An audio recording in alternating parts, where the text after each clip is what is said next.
Hello friends, இனி நம்ம இந்த வீடியோவில் எதை பற்றி பேச போகிறோம் அப்படின்னு பார்த்தீங்கன்னா, சமீபத்தில் வந்து நம்ம ஜனநாயகன் படம் வந்து ஒரு சில அரசியல் பிரச்சனையினால தள்ளி தள்ளி போயிட்டு இருந்துச்சு அப்படின்னு சொல்லி நம்ம போன ஒரு சில வீடியோவில் நம்ம சொல்லியிருப்போம்.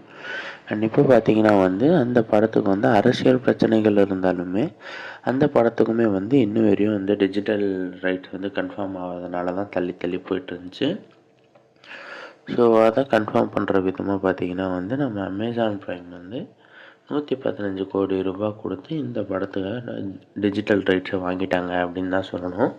அண்ட் இந்த படத்தை வந்து அமேசான் வந்து ஆல்ரெடி இந்த வருஷத்துக்கான லைன்-அப் நிறைய இருக்குது அப்படின்றதுனால நீங்கள் அடுத்த வருஷம் பொங்கலுக்கு ரிலீஸ் பண்ணீங்க அப்படின்னா இந்த படத்தை வந்து நாங்கள் வாங்கிக்கிறோம் அப்படின்னு வந்து நம்ம அமேசான் ப்ரைம் வந்து கோரிக்கை வச்சதுனால சரின்னு சொல்லி நம்ம ஜனநாயகன் டீமும் ஒத்துக்கிட்டு இந்த படத்தை வந்து பொங்கலுக்கு ரிலீஸ் பண்ணுறாங்க.